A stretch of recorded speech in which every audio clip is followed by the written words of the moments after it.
Father Ken Lau, and welcome to the new episode of Nuggets for the Soul. In this episode, I would like just to introduce to you about the servant of God, Luisa Piccarreta. Okay, and so something about her. She was born on April 23, 1865, in Corato, Italy.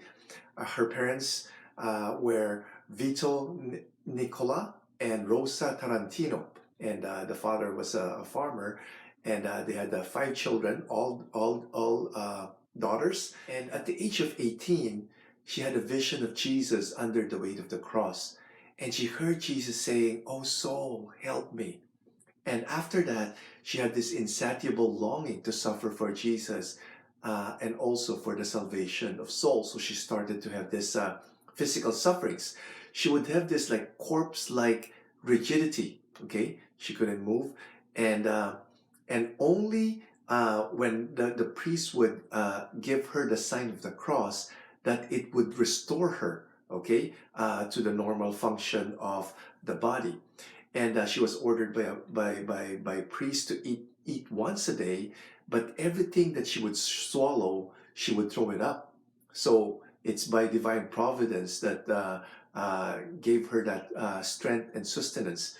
In 1888, she was nailed to her bed, and for 59 years she was there until her death. Okay, so in 1899 she began to write her diary, ordered by her confessor, and she wrote 36 volumes, and the last one was written on December 28, 1939.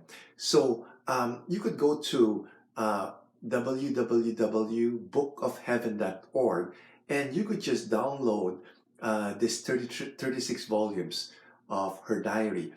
And I really encourage you to read it and meditate on it in this coming new year. Okay, and there's in this 36 volume, it really talks about the 3 fiats. Okay, the first fiat extracted the whole universe from nothing.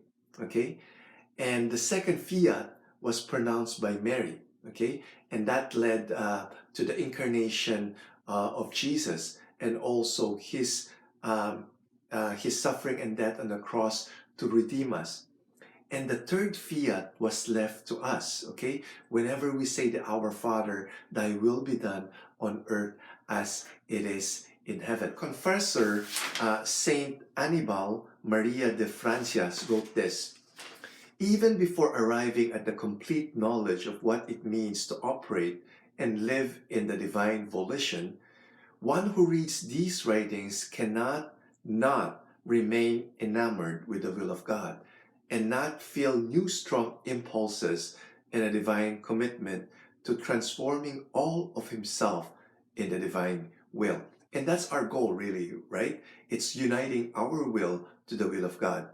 Her confessor continued, "These revelations say that this science of the divine will form saints of a perfection more sublime than that of all the saints who ever existed." Okay, and this is a confirmation of what Saint Louis de Montfort, when he said that men would arise in the Holy Church of a sanctity before which the greatest saints of the Church will be but shrubs before gigantic trees. So on March 4, 1947, Luisa Piccarreta died, but if you look at her, it seems that she's not dead. She was sitting up in bed, dressed in white. It was as though she were asleep, because her body did not suffer rigor mortis. Okay, so she remained in a sitting position as she had always lived, and had to be carried to the cemetery in this position, in a coffin specially made for her, with a glass front and side, so that she could be seen by everyone like a queen upon her throne, dressed in white with a fiat on her breast. Okay, so on November 20, 1994, Archbishop Carmelo Casati opened the beatification cause of the servant of God, Luisa Piccarreta. So I really encourage you to read the 36 volumes of her diary, and I will also be quoting her in my future videos. God bless. Be a living saint. Jesus, Mary, Joseph, we trust in you.